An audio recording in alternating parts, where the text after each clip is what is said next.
Ya nos acompaña Gladys González, diputada nacional del PRO y además interventora del SOMO. Vamos a estar hablando un ratito del caballo Suárez. Pero antes, ¿qué se puede hacer con esto? ¿Qué respuesta está dando el Estado? Los vecinos dicen, el Estado no está, y el intendente también patea la pelota para otro lado. Bueno, el compromiso tiene que ser de todos, ¿no? Y claramente esto es repudiable, no tiene que pasar. Yo quiero quedarme con la versión de alguien del panel que decía la persecución fue para, no con la intención de hacerle daño, sino de recuperar, aunque claramente ahí tampoco eso debiera hacerlo el vecino, sino la policía. Yo coincido, ¿no? Y que tal vez el carnicero lo que pensó es eso, es mi trabajo, y uno lo entiende, pero no lo justifica. Yo coincido con la opinión de todos ustedes.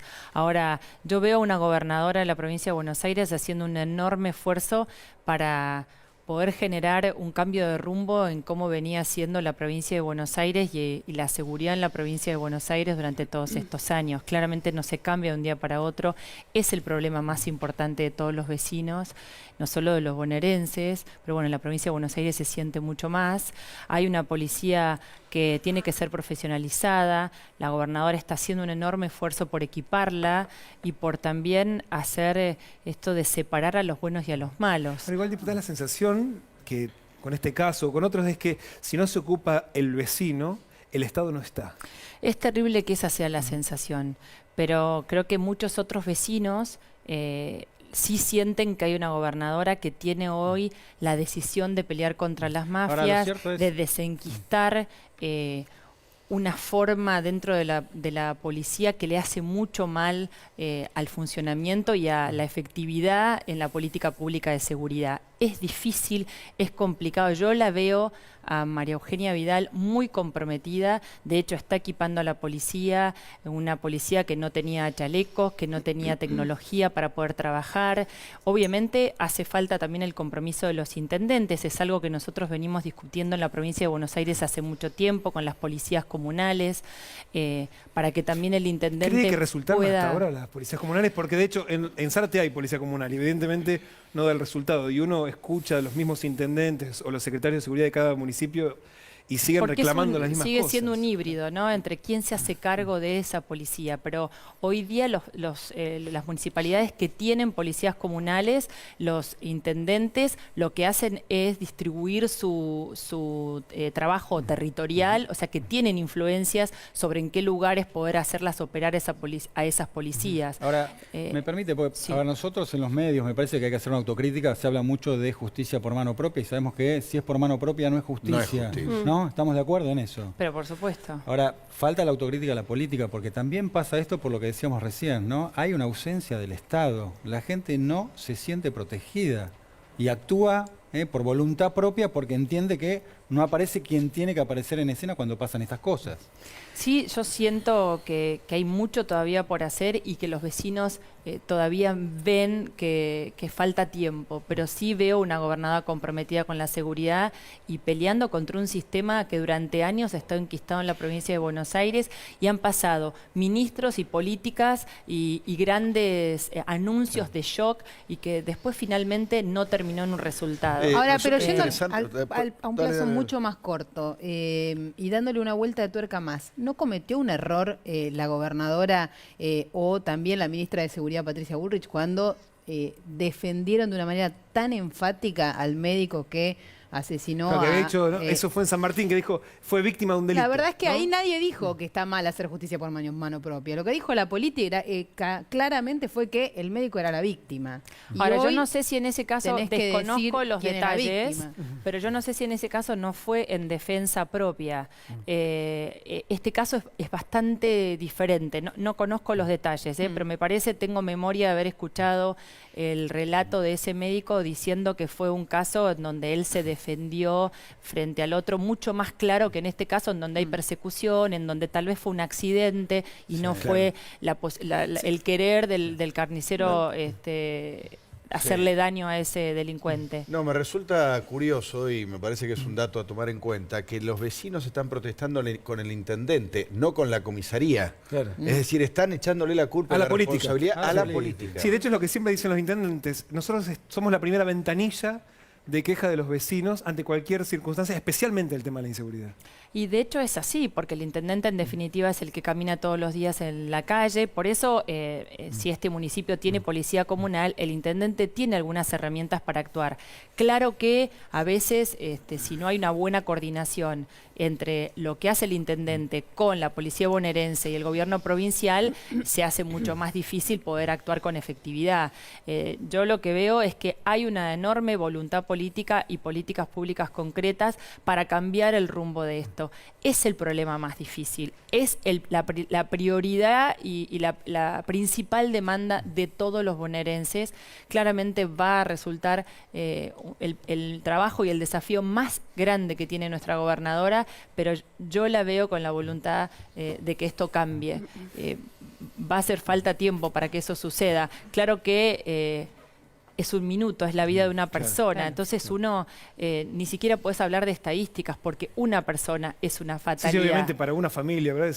Obviamente es lo más importante. Entonces, frente a eso, todos los argumentos y todo el esfuerzo que uno pueda hacer siempre parece poco, siempre parece poco. Diputada, hablando del rol del Estado y las complicidades entre políticos, delitos, hablemos del tema que, de hecho, para eso la habíamos invitado, que es hablar precisamente de la intervención del SOMU y de la detención de el Caballo Suárez, este sindicalista que aparentemente tiene una relación extraordinaria con los gobiernos anteriores, no solamente con el último, y terminó preso por, entre otras cosas, estafar a los empresarios que llevaban los barcos al puerto. Sí. Él está procesado y ya en esa causa está elevada a juicio en lo que tiene que ver con el delito de entorpecer las vías navegables. Y el procesamiento que salió ayer, esto es una causa que lleva el juez Canicova Corral, tiene que ver con que él es jefe y organizador de una asociación ilícita, por eso se lo procesa, digamos, por administración fraudulenta y por extorsión. Y a su vez está imputado por el fiscal Ramiro González por lavado de activos, por una denuncia que nosotros también hicimos desde la intervención. El gremio está intervenido hace 7 meses y yo creo que fue muy buena la decisión del juez porque desde la intervención pudimos aportar las pruebas para aquellas denuncias de empresarios, de trabajadores y de exdelegados que fueron los que iniciaron toda esta causa. Ahora, diputada, hablando específicamente sobre cómo, digamos, nos afecta a todos. Por un lado es la estafa que le hizo a los trabajadores de su propio sindicato. Eso es una cosa increíble. Ahora, también hay un punto donde nos afectaba a todos, por ejemplo, porque encarecía las importaciones cobrándole un peaje al empresario que traía algo. Sí, todo el movimiento comercial, ¿no? Lo que entra y lo que sale, porque no es nada más ni nada menos que el flete marítimo, es el transporte marítimo de todo el comercio argentino y la pesca. Porque el SOMU, para que la gente sepa, es el gremio que maneja todos los buques que están en nuestro mar y en nuestro río. Lo que hoy tenemos, digamos, como pruebas y el inicio de esta causa fue empresarios que dijeron me extorsionaban pidiéndome o condicionándome, pidiéndome dinero, pidiéndome aportes para la fundación del sindicato. En muchos casos también había operatorias de liberarles de competencia a algunas empresas en donde él tenía especial interés. Sabemos el caso de una empresa holandesa en Bahía Blanca que se fue cansada de la extorsión del caballo y les dejó hasta los remolcadores que terminaron siendo repartidos entre algunas empresas. ¿Se quedó con una empresa? La empresa se fue y se quedó con los remolcadores. Los empresarios, además, por supuesto, lo que te cuentan es la amenaza permanente, los paros por razones que son absolutamente irracionales, con un ejército de choque que, por supuesto, él utilizaba, en algún caso, gente que estaba y formaba parte de los delitos, pero en otro caso, trabajadores con miedo de que él les impidiese seguir trabajando, porque en el sindicato funciona, y funcionaba, en realidad sigue funcionando una bolsa, pero funcionaba una bolsa de trabajo muy arbitraria, en donde él dice o decía quién embarca y quién no embarca. Frente a eso, Gladys, ¿cómo puede ser? Uno lee el fallo de Canicova, son 119 páginas, y no aparece mencionado ningún funcionario. Y eso que había contratos o convenios con el Ministerio de Planificación, con ENARSA, hubo desvíos de fondos para capacitación, etcétera. pero no menciona, ni siquiera los menciona, no es que no los llama indagatoria, no los procesa, no los menciona. ¿Qué pasa con eso? Lo que pasa es que la investigación que se hizo, que llevó a cabo el fiscal y las pruebas que nosotros presentamos, producto de esta intervención, estuvieron concentradas en el movimiento de fondos adentro del sindicato. No se ha avanzado todavía y creo que sí está en otros jueces que tienen, por ejemplo, las denuncias contra Enarsa por la importación de gas, en donde el caballo está implicado, y hay una denuncia justamente de estas empresas de allá por el 2012, donde te cuentan cómo era el circuito y cómo el caballo se llevaba este dinero que terminó siendo el sobreprecio de las importaciones a de gas. nosotros nos costaba más caro el gas por culpa de este personaje. Absolutamente. O sea, parte del tarifazo se puede explicar por él. Es un actor importante en cómo influyó en el precio del gas, cómo influye en el flete de todo el comercio argentino. ¿Tienen una estimación económica, un número? No, todavía no. El juez en el procesamiento lo que está pidiendo es un peritaje contable, que eso va a ser en esta etapa, que se va a hacer para terminar de ver el número que significa el impacto económico del accionar del caballo. Lo que sí lo ha embargado por 10 millones en este procesamiento y 5 millones en el procesamiento anterior.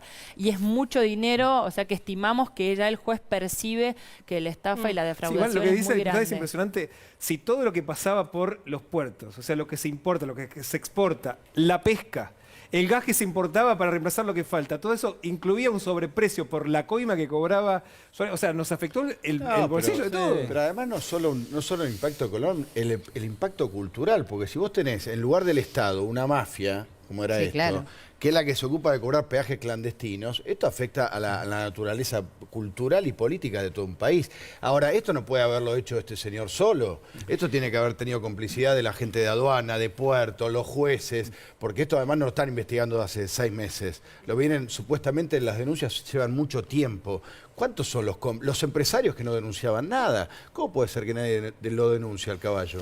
Bueno, lo que dice Jessica recién y lo que estás diciendo vos apunta justamente a lo mismo. Nosotros en todo lo que es la operatoria de importación de gas, claramente aquellos que autorizaban esta operatoria y que finalmente Enarsa terminaba pagando el sobreprecio eran los funcionarios que fueron cómplices del caballo.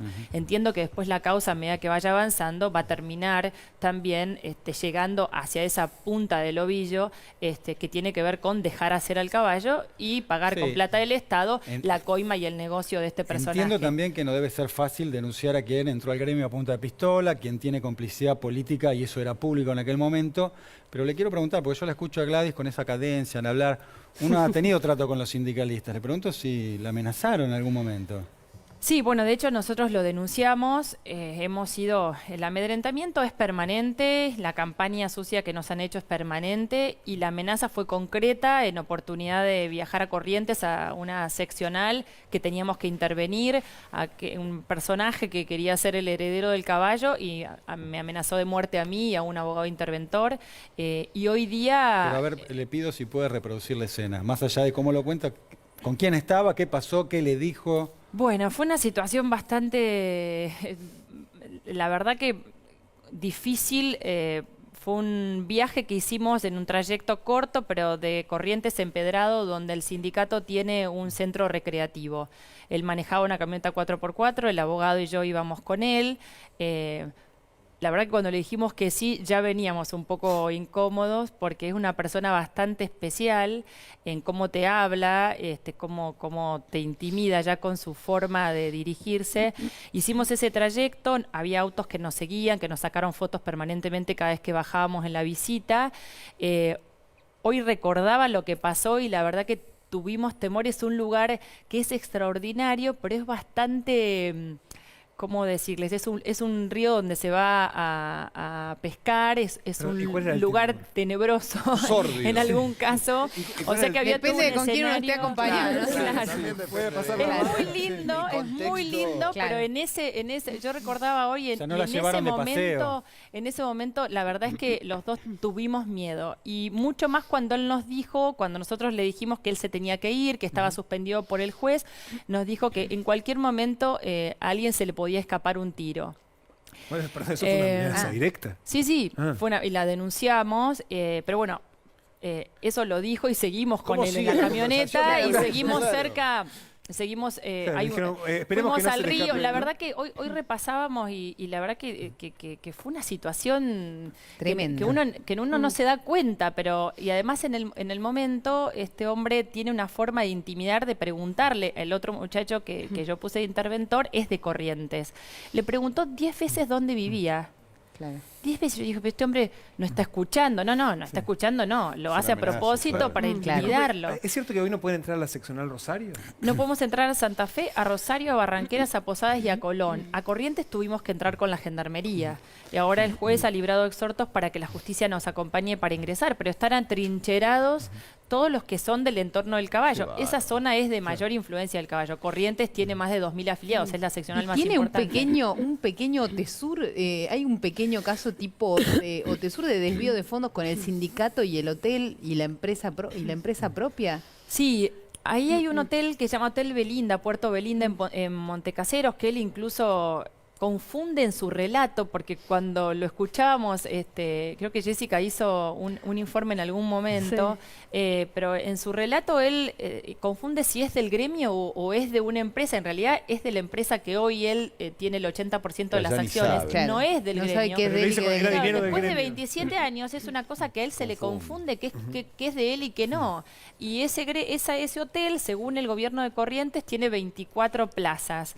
Y nosotros encontramos durante todo un año facturas que le pasan al SOMU, que el SOMU le paga a Elite Viajes, que es la dueña de ese hotel, por 40 plazas todos los meses, como un hotel lleno. Un hotel sobrevendido. Claro, que habrán puesto camas cuchetas en cada, porque es 24 plazas, bárbaro. 40 plazas durante un año entero y el Plata SOMU del le paga sindicato, Y ese plata del dinero otro que de le los robó jugadores, a sus al representados. bolsillo de él. a sus afiliados. Y un hotel, lo último, un hotel en forma de barco en el sur. Sí, es impresionante. Muy Eso estético. eso es parte del delirio que tenía este hombre, ¿no? Hoy me preguntaba un colega de ustedes cómo uno lo definiría. Y la verdad que tiene características muy especiales, porque además de ser un delincuente que cometió todos estos delitos que Además tenía decíamos, poco gusto. No, en realidad su hijastra tenía bastante buen gusto. Ese forma de barco en la costa es extraordinario. Hoy está abandonado, Sí. pero la inversión millonaria que han hecho sobre esos campos es un delirio. Diputada, muchísimas gracias No, por haber gracias venido, a ¿eh? ustedes. Gracias.